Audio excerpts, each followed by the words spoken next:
दोस्तों, आज की कहानी है सजा। राजस्थान के हलचल भरा शहर में एक साधारण सा परिवार रहता था। इस परिवार में थे माता पिता और उनकी दो बेटियां। पिताजी का नाम केशव दास था, एक सरकारी स्कूल में टीचर थे। उनकी जिंदगी बच्चों को पढ़ाने और अपने परिवार को खुश रखने में बीत रही थी। लेकिन अब उनका रिटायरमेंट नज़दीक और उनके दिल में एक चिंता थी, उनकी बड़ी बेटी दीक्षा की शादी। दीक्षा जो ना सिर्फ देखने में खूबसूरत थी बल्कि दिल और दिमाग से भी तेज थी। एलएलबी की पढ़ाई कर रही थी। उसका सपना था कि वह एक दिन जज बने और लोगों को इंसाफ दिलाए। उसकी आंखों में चमक और मेहनत की लगन देखकर हर कोई उसकी तारीफ करता था। केशव जी अक्सर सोचते, दीक्षा की उम्र अब शादी की हो चुकी है, रिटायरमेंट से पहले उसका घर बसा दे ताकि मुझे चैन मिले। रिटायरमेंट के बाद मिलने वाले पैसों से वह दीक्षा की शादी धूमधाम से करना चाहते थे। उन्होंने रिश्ते ढूंढने शुरू किया। तभी दीक्षा की बुआ मुन्नी ने एक लड़के का जिक्र किया। उसका नाम था विपिन। एक बिल्डर था जो ऊंची ऊंची इमारतें बनाता था और उन्हें बेचकर अच्छा पैसा कमाता था। उसका परिवार धन दौलत से भरा था। मुन्नी बुआ ने केशवदास जी को बताया, विपिन को देखकर कोई नहीं कह सकता कि वह किसी चीज में कमी रखता है। दीक्षा के लिए इससे बेहतर लड़का नहीं मिलेगा। केशव को विपिन का रिश्ता पसंद आया। उन्होंने विपिन के परिवार से बात की और जल्द ही दोनों परिवारों में रिश्ता पक्का हो गया। दीक्षा को भी विपिन की तस्वीर दिखाई गई। वह थोड़ा हिचकी लेकिन पिता की खुशी के लिए तैयार हो गई। हालांकि उसने शादी से पहले एक बात साफ कर दी, मेरी पढ़ाई और जज बनने का सपना कोई नहीं रोक सकता। विपिन और उसके परिवार ने इस बात पर कोई आपत्ति नहीं की। विपिन को दीक्षा पहली नज़र में ही पसंद आ गई थी। दीक्षा की सादगी, उसकी खूबसूरती और आत्मविश्वास ने विपिन का दिल जीत लिया था। शादी का दिन आया। राजस्थान के एक खूबसूरत हवेली में दीक्षा और विपिन की शादी धूमधाम से हुई। मेहमानों की भीड़, ढोल नगाड़ों की आवाज़ और हंसी खुशी का माहौल, सब कुछ किसी सपने जैसा था। दीक्षा ने विदाई के वक्त अपने माता पिता को गले लगाया और वादा किया, बाबूजी, मैं आपका नाम हमेशा रोशन करूंगी। केशव जी की आंखों में आंसू थे लेकिन दिल में सुकून की उनकी बेटी अच्छे घर में जा रही है। ससुराल पहुंचकर दीक्षा ने एक आदर्श बहू की तरह अपनी जिम्मेदारियां निभानी शुरू की। वह सुबह जल्दी उठकर सास ससुर की सेवा करती, घर के कामों में हाथ बटाती और फिर अपनी किताबें खोलकर पढ़ाई में जुट जाती। विपिन उसका ख्याल रखना, वह अक्सर दीक्षा को कहता, तुम पढ़ाई में इतनी मेहनत करती हो, मुझे तुम पर गर्व है। दीक्षा मुस्कुरा देती और सोचती शायद यही सच्चा प्यार है। शुरुआती 2 साल तक कुछ किसी परीक्षा जैसा था। दीक्षा अपने सपनों की ओर बढ़ रही थी और विपिन उसका साथी बनकर चल रहा था। लेकिन जिंदगी की किताब में हर पन्ना खुशियों से भरा नहीं होता। 2 साल बाद विपिन का व्यवहार बदलने लगा। वह पहले की तरह दीक्षा पर ध्यान नहीं देता था। अक्सर देर रात तक बाहर रहता और बहाने बनाता। दीक्षा को यह बदलाव खटकता लेकिन वह चुपचाप रहती। उसे लगता शायद बिजनेस की वजह से वह व्यस्त है, लेकिन सच्चाई कुछ और थी। विपिन की जिंदगी में अब एक नई औरत आ चुकी थी, नंदिनी। नंदिनी उसकी बिजनेस पार्टनर थी लेकिन उसकी नज़दीकियां बिजनेस से कहीं ज़्यादा थी। विपिन का सारा वक्त अब नंदिनी के साथ बीतने लगा। वह नंदिनी को अपने प्रेम जाल में फंसाने की कोशिश कर रहा था और दीक्षा को भूलता जा रहा था। एक दिन दीक्षा को पता चला कि वह गर्भवती है। उसका दिल खुशी से झूम उठा। उसने सोचा यह खबर सुनकर विपिन कितना खुश होगा। उसने तुरंत अपने सास ससुर को बताया। वह दोनों भी खुशी से फूले नहीं समाये। दीक्षा ने अपने माँ को फोन किया और माँ को खुशखबरी दी। केशव जी ने कहा, बेटी अब तो हमारा घर खुशियों से भर जाएगा। दीक्षा ने विपिन को फोन करने की सोची। विपिन उसे वक्त बिजनेस मीटिंग के लिए बाहर गया था। वह अक्सर ऐसे बहाने बनाकर 2-3 दिन घर से गायब रहता था, इसलिए दीक्षा को शक नहीं हुआ। उस रात जब 11 बजे दीक्षा ने विपिन को फोन किया, लेकिन फोन विपिन ने नहीं, नंदनी ने उठाया। दीक्षा के कानों में एक अनजान औरत की आवाज आई, कौन बोल रहा है? दीक्षा का दिल धक सी रह गया। उसने गुस्से में पूछा, आप कौन हैं? विपिन का फोन आपके पास क्यों है? नंदनी ने हंसते हुए कहा, विपिन थोड़ा बिजी हैं, हम मीटिंग के लिए बाहर हैं और होटल में रुके हैं, बाद में बात करेंगे। दीक्षा का खून खौल उठा। उसने चिल्लाकर कहा, बेवकूफ मत बनाओ, जिसके साथ तुम हो वह मेरा पति है, उसे फौरन फोन दो। नंदनी ने फोन विपिन को थमा दिया। दीक्षा ने विपिन पर गुस्सा उतारा, यह सब क्या है? विपिन, मैं तुम्हारी पत्नी हूँ और तुम किसी और के साथ हो। विपिन ने सफाई देने की कोशिश की। दीक्षा, तुम गलत समझ रही हो, यह सिर्फ बिजनेस की बात है। लेकिन दीक्षा को यह सब समझ आ चुका था। उधर नंदिनी भी विपिन पर भड़क उठी, क्योंकि विपिन ने नहीं बताया था कि वह शादीशुदा है। दीक्षा ने गुस्से में कहा, फौरन घर आओ वरना अच्छा नहीं होगा, और फोन काट दिया। उस रात दीक्षा की आंखों में नींद नहीं थी। वह बार बार सोचती कि पति पर मैंने इतना भरोसा किया, उसने मुझे धोखा दिया। उसका दिल टूट रहा था, लेकिन वह अपने बच्चे के लिए मजबूत बनी रही। अगले दिन विपिन घर लौटा। उसका चेहरा गुस्से और थकान से भरा था। रात भर वह नंदनी को मनाने में लगा था और अब उसे दीक्षा को जवाब देना था। दीक्षा ने उससे सवाल किया कि लेकिन विपिन ने उल्टा उस पर चिल्लाना शुरू कर दिया। हाँ तो क्या हुआ? मैं नंदनी के साथ था, वह या कोई बड़ी बात नहीं। दीक्षा का दिल चकनाचूर हो गया। उसने कहा, तुम्हारे लिए यह छोटी बात हो सकती है, लेकिन मैं ऐसे इंसान के साथ नहीं रह सकती जो मुझे धोखा दे। बात इतनी बढ़ गई कि विपिन ने गुस्से में दीक्षा को जोरदार थप्पड़ जड़ दिया। थप्पड़ इतना तेज था कि दीक्षा जमीन पर गिर पड़ी। उसके पेट में तेज दर्द उठा। विपिन बिना कुछ कहे गाड़ी लेकर घर से निकल गया।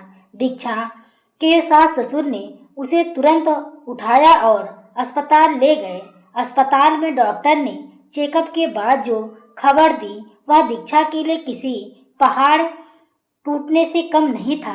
डॉक्टर ने कहा, चोट की वजह से आपके गर्भ में पल रहा बच्चा अब इस दुनिया में नहीं है। दीक्षा की दुनिया उजड़ गई। उसका नन्हा सा सपना जो इस दुनिया में आने वाला था, अब सिर्फ एक दर्दनाक याद बनकर रह गया। वह फूट फूट कर रोई, लेकिन उसने अपने आंसुओं को पोंछा और एक फैसला लिया। अस्पताल से डिस्चार्ज होने के बाद दीक्षा ने सास ससुर से कहा, विपिन को बुलाइए, मुझे उनसे बात करनी है। विपिन आया और माफी मांगने लगा।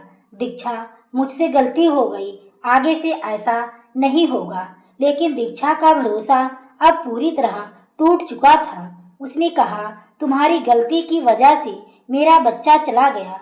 मैं तुम जैसे इंसान के साथ एक पल भी नहीं रह सकती। विपिन ने अपना असली रंग दिखाया। उसने कहा, मैं तो ऐसा ही हूँ, अगर तुम्हें रहना है तो रहो, वरना घर के दरवाजे खुले हैं। दीक्षा ने बिना एक पल गंवाए अपना सामान पैक करना शुरू कर दिया। सास ससुर ने उसे रोकने की कोशिश की, लेकिन दीक्षा ने कहा, माँ बाबूजी, आपकी कोई गलती नहीं, लेकिन जब मेरा पति ही मुझे नहीं चाहता तो मैं यहाँ क्या करूँगी। जाते जाते विपिन ने ताना मारा, इस घर से निकलने के बाद दोबारा वापस मत आना। दीक्षा ने जवाब दिया, मुझे तुम जैसे इंसान के साथ वापस आने की जरूरत ही नहीं। दीक्षा अपने मायके लौट आई। केशव जी ने उसे समझाया, बेटी, हर घर में झगड़े होते हैं, विपिन की पहली गलती को माफ कर दो। लेकिन दीक्षा ने कहा, बाबूजी, मैं उसकी गलती माफ करने को तैयार हूँ, लेकिन वह मुझे लेने आए, तभी मैं वापस जाऊंगी। दीक्षा ने कई दिन इंतजार किया, लेकिन विपिन नहीं आया। उधर विपिन अपने परिवार को बता दिया कि वह दीक्षा को वापस नहीं लेगा। उसने दूसरी शादी करने की बात शुरू कर दी। विपिन ने कोर्ट में तलाक का केस दायर किया। दीक्षा, जो अब खुद एक वकील बन चुकी थी, अपना केस खुद लड़ा। उसने ना तो विपिन से कोई पैसे लिए, ना कोई गुजारा भत्ता। कोर्ट में उसने कहा, मैं पढ़ी लिखी और सक्षम हूँ, मुझे इनके पैसों की जरूरत नहीं है, मैं अपनी जिंदगी अपने दम पर बिताऊंगी। तलाक के बाद दीक्षा ने अपनी जिंदगी को नए सिरे से शुरू किया। केशव ने उससे दूसरी शादी की बात की, लेकिन दीक्षा ने कहा, पहले मैं अपने सपने पूरे करूंगी। जज बनने का मेरा सपना अभी बाकी है। दीक्षा ने दिन रात मेहनत की। 7 साल तक वह एक वकील के तौर पर कोर्ट में काम करती रही। उसने हर केस को पूरी ईमानदारी से लड़ा और लोगों का भरोसा जीता। 7 साल बाद उसने जज का एग्जाम दिया। उसकी मेहनत रंग लाई। वह पहले की कोशिश में एग्जाम पास कर गई। इंटरव्यू में उसने सबका दिल जीत लिया और आखिरकार दीक्षा एक जज बन गई। वह पल उसके लिए किसी सपना के सच होने जैसा था। उसने अपने माता पिता को गले लगाया और कहा, बाबूजी, आपकी बेटी ने वादा निभाया। जज बनने के बाद दीक्षा ने अपने काम को पूरी शिद्दत से शुरू किया। वह हर केस की गहराई से लड़ती, हर पक्ष को सुनती और इंसाफ का रास्ता चुनती। 1 साल तक वह कोर्ट में इंसाफ की मिसाल बनी रही। उसकी तारीफ करते हुए उसका नाम राजस्थान के कोर्ट में गूंजने लगा। लेकिन जिंदगी का एक और इम्तिहान उसका इंतजार कर रहा था। एक दिन दीक्षा के कोर्ट में एक नया केस आया। केस एक बुजुर्ग दंपत्ति का था। उसके पास कोई बेटा नहीं था, सिर्फ 2 बेटियां थी जिनकी शादी हो चुकी थी। उनकी जमीन एक बिल्डर ने धोखे से हड़प लिया था और उस पर इमारत बना रहा था। दीक्षा को यह केस सुनते ही अपने माता पिता की याद आ गई। उसके घर में सिर्फ 2 बेटियां थी और उसे वह अपने माता पिता की तकलीफ को महसूस करती थी। दीक्षा ने केस की सुनवाई शुरू की। बुजुर्ग दंपत्ति ने बताया कि वह पुलिस और बड़े अधिकारियों के पास गए, लेकिन किसी ने उनकी मदद नहीं की। बिल्डर के साथ एक ताकतवर नेता का हाथ था, जिसके डर से कोई इस केस को छूने को तैयार नहीं था। दीक्षा ने प्रण लिया कि वह इस दंपत्ति को इंसाफ दिलाएगी। उसने हर दस्तावेज को बारीकी से पढ़ा और हर गवाह को सुना। जब दोषी को कोर्ट में पेश किया गया तो दीक्षा की नज़र उस पर पड़ी और वह स्तब्ध रह गई। कटघरे में खड़ा शख्स और कोई नहीं बल्कि उसका तलाकशुदा पति विपिन था। विपिन भी दीक्षा को जज की कुर्सी पर देखकर हैरान रह गया। उसके चेहरे पर दर्द और शर्मिंदगी साफ दिखाई दे रही थी। वह नजरें झुकाए खड़ा था, जैसे उसने कुछ कहने की हिम्मत ही ना हो। दीक्षा का दिल एक पल को धड़का, लेकिन उसने खुद को संभाला। उसने सोचा, मैं अब एक जज हूँ, मेरा काम इंसाफ करना है, चाहे सामने कोई भी हो। दीक्षा ने केस की सुनवाई शुरू की। दोनों पक्ष के वकीलों ने अपनी अपनी दलीलें दी। सुनवाई के दौरान साफ हो गया कि जमीन बुजुर्ग दंपत्ति की है और विपिन ने धोखे से उस पर कब्जा किया था। उसने फर्जी कागजात बनवाकर और नेता की मदद से पुलिस को चुप कर दिया। दीक्षा ने हर सबूत को गौर से देखा और फैसला सुनाया। 3 दिन के अंदर जमीन बुजुर्ग दंपत्ति को वापस की जाए। बिल्डर को अपनी इमारत हटानी होगी, वरना सरकार उसे हटवाएगी। साथ ही बिल्डर को दंपत्ति को 1 लाख का जुर्माना देना होगा। 10 साल की सजा होगी, क्योंकि उन्हें अपनी परेशानी झेलनी पड़ी। फैसला सुनते ही बुजुर्ग दंपत्ति की आंखों में आंसू आ गए। उन्होंने दीक्षा के सामने हाथ जोड़ लिए और कहा, जज साहिबा, आप ना होती तो हमें इंसाफ कभी ना मिलते। दीक्षा का दिल भर आया, लेकिन उसने अपने कर्तव्य को निभाया और कोर्ट से अपने घर चली गई। विपिन को अपनी हार बर्दाश्त नहीं हुई। उसे पता था कि दीक्षा उसकी तलाकशुदा पत्नी है और वह उससे बात करके केस को अपने पक्ष में करने की कोशिश करना चाहता था। वह दीक्षा के घर पहुंचा और डोर बेल बजाई। दीक्षा ने दरवाजा खोला और विपिन को देखा। पुरानी यादें उसके दिमाग में आई। वह दिन जब वह दोनों साथ हंसा करते थे और वह रात जब विपिन ने उसे धोखा दिया। लेकिन दीक्षा ने खुद को संभाला और विपिन को आदर के साथ घर में बिठाया। उसने चाय नाश्ते का इंतजाम किया और फिर बात शुरू की। विपिन ने सीधे मुद्दे पर आते हुए कहा, दीक्षा मैं तुम्हें पैसे दूंगा, बस फैसला मेरे हक में कर दो। दीक्षा ने मुस्कुराते हुए कहा, विपिन तुम अपने पैसों से मुझे नहीं खरीद सकते। मैं जज इसलिए बनी हूँ ताकि लोगों का इंसाफ दिलाऊं। इस केस में मैं वही करूंगी। विपिन ने पुरानी बातें छेड़ने की कोशिश की। उसने उन पलों का जिक्र किया जब वह दोनों साथ थे, लेकिन दीक्षा ने साफ कहा, जो बीत गया उसे दोहराने से कोई फायदा नहीं। तुम्हें इंसाफ का सामना करना होगा। वह कहकर उसने विपिन को घर से जाने को कहा। विपिन मायूस होकर घर लौट आया।